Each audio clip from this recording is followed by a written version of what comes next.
He of the Little Shell, a Native American tale. Once upon a time, all the people of a certain country had died, excepting 2 helpless children, a baby boy and a little girl. When their parents died, these children were asleep. The little girl, who was the elder, was the first to awake. She looked around her, but seeing nobody but her little brother, who lay smiling in his dreams, she quietly resumed her bed. At the end of 10 days her brother moved, without opening his eyes. At the end of 10 days more, he changed his position, lying on the other side, and in this way he kept on sleeping for a long time, and pleasant too must have been his dreams, for his little sister never looked at him that he was not quite a little heaven of smiles and flashing lights, which beamed about his head and filled the lodge with a strange splendour. The girl soon grew to be a woman, but the boy increased in stature very slowly. It was a long time before he could even creep, and he was well advanced in years before he could stand alone. When he was able to walk, his sister made him a little bow and arrows, and hung around his neck a small shell, saying, "You shall be called Dais Imid, or He of the Little Shell." Every day he would go out with his bow, shooting at the small birds. The first bird he killed was a tomtit. His sister was highly pleased when he took it to her. She carefully prepared and stuffed it, and put it away for him. The next day he killed a red squirrel. His sister preserved this too. The third day he killed a partridge, and this they had for their evening meal.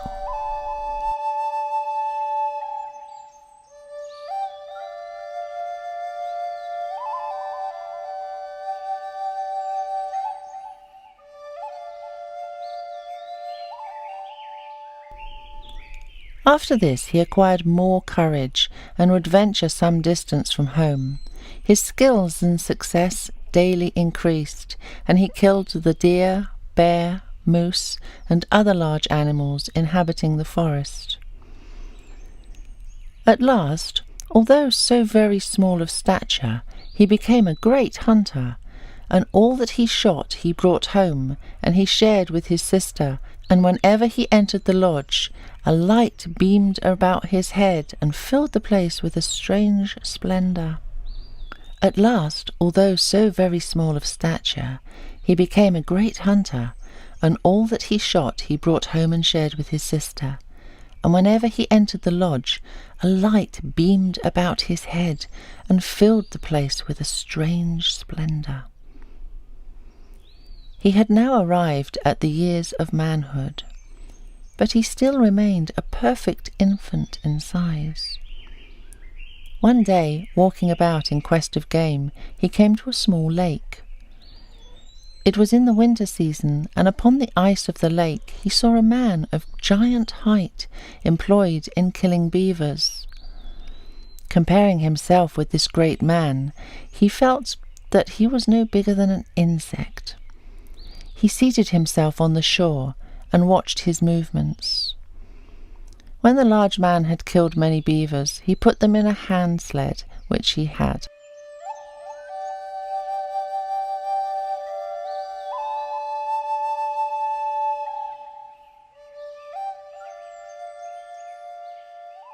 When the large man had killed many beavers, he put them on a hand sled that he had, and pursued his way home. When he saw him retire, the dwarf hunter followed, and wielding his magic shell, he cut off the tail of one of the beavers, and ran home with the prize. The giant, on reaching his lodge with his sled load of beavers, was surprised to find one of them shorn of its tail. The next day the little hero of the shell went to the same lake. The giant, who had been busy there for some time, had already loaded his sled and commenced his return, but running nimbly forward and overtaking him, Daias Imid succeeded in securing another of the beaver tails. "I wonder," said the giant on reaching his lodge and overlooking his beavers, "what dog it is that has cheated me. Could I meet him, I would make his flesh quiver at the point of my javelin." The giant forgot that he had taken, without permission, these very beavers out of a beaver dam which belonged to the little shell man and his sister. The next day he pursued his hunting at the beaver dam near the lake, and he was again followed by the little man with the shell. This time the giant was so nimble in his movements that he had nearly reached home before Little Shell could overtake him. But making his best speed, he was just in time to clip another beaver's tail before the sled slipped into the lodge. The giant would have been a patient giant indeed, if his anger had not been violent at these constant tricks played upon him. What vexed him most was that he could not get sight of his enemy. Sharp eyes he would have needed to do so, inasmuch as he of the little shell had the gift of making himself invisible whenever he chose. The giant, giving vent to his feelings with many loud rumbling words, looked sharply around to see if he could discover any tracks. He could find none. The unknown had stepped too lightly to leave the slightest mark behind. The next day the giant resolved to disappoint his mysterious follower by going to the beaver dam very early, and accordingly, when Daias Imid came to the place, he found the fresh tracks of his work, but the giant had already gone away. He followed hard upon his tracks, but failed to overtake him. When he of the little shell came in sight of the lodge, the stranger was in front of it, employed in skinning his beavers. As Daias Imid stood looking at him, he had been all this time invisible. He thought, "I will let him have a view of me." Presently the man, who proved to be no less a personage than the celebrated giant Manabozho, looked up and saw him. After regarding him with attention, he said, "Who are you, little man? I have a mind to kill you." The little hero of the shell replied, "If you were to try to kill me, you could not do it." With this speech of the little man, Manabozho grabbed at him, but when he thought to have had him in his hand, Little Shell was gone. "Where are you now, little man?" cried Manabozho. "Here under your girdle," answered the shell dwarf, at which giant Manabozho, thinking to crush him, slapped down his great hand with all his might, but on unloosing his girdle he was disappointed at finding no dwarf there. "Where are you now, little man?" he cried again, in a greater rage than ever. "In your right nostril," the dwarf replied, whereupon the great Manabozho seized himself by the finger and thumb at the place and gave it a violent tweak, but as he immediately heard the voice of the dwarf at a greater distance from the ground, he was satisfied that he had only pulled his own nose to no purpose. "Goodbye, Manabozho," said the voice of the invisible dwarf. "Count your beaver tails, and you will find that I have taken another for my sister." For he of the little shell never, in his wanderings or pastimes, forgot his sister and her wishes.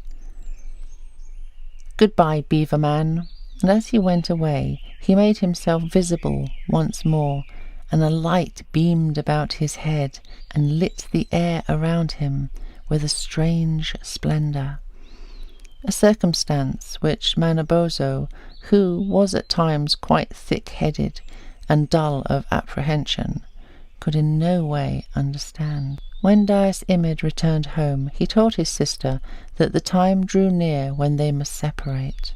"I must go away," said Dais Imid. "It is my fate. You too," he added, "must go away soon. Tell me where you would wish to dwell." She said, "I would like to go to the place of the breaking of daylight. I have always loved the east. The earliest glimpses of light are from that quarter, and it is to my mind the most beautiful part of the heavens. After I get there, my brother, whenever you see the clouds in that direction, or various colours, you may think that your sister is painting her face." "And I," said he, "I, my sister, shall live on the mountains and rocks. There I can see you at the earliest hour. There the streams of water run clear, the air is pure, and the golden lights will shine ever around my head. I shall ever be called Puck Inini, or the little wild man of the mountains." "But," he resumed, "before we part forever, I must go and try to find what Manitos rule the earth, and see which of them will be friendly to us." He left his sister and travelled over the surface of the globe, and then went far down into the earth. But at last he came to a great Manito, who had a large kettle which was forever boiling. The giant, who was a first cousin to Manabozho, and had already heard of the tricks which Dais Imid had played upon his kinsman, regarded him with a stern look, and catching him up in his hand, threw him unceremoniously into the kettle. It was evidently the giant's first intention to drown Dais Imid. In this he was unsuccessful, for by means of his magic shell, little Dais, in less than a second's time, haled the water to the bottom, leaped from the kettle, and ran away unharmed. He returned to his sister and related his rovings and adventures. He finished his story by addressing her thus: "My sister, there is a Manito at each of the four corners of the earth. There is also one above them, far in the sky, a great being who assigns to you and to me and to all of us where we must go. And last," he continued, "there is another and wicked one who lives deep down in the earth. It will be our lot to escape out of his reach. We must now separate. When the winds blow from the four corners of the earth, you must then go. They will carry you to the place you wish. I go to the rocks and mountains, where my kindred will ever delight to dwell." Dais Imid then took his tall stick and commenced running up a high mountain. A bright light shone about his head all the way, and he kept singing as he went: "Blow, winds, blow, my sister lingers for her dwelling in the sky, where the mum with rosy fingers shall her cheeks with vermil dye. There my earliest views directed shall from her their colour take, and her smiles through clouds reflected guide me on by wood or lake. While I range the highest mountains, sport in valleys green and low, or beside our Indian fountains, raise my tiny hip-hello." His voice rose faintly and more faint, and at last the maiden was alone. But presently the winds blew, and, as Dais Imid had predicted, his sister was borne by them to the eastern sky, where she has ever since lived, and her name is now the the morning star.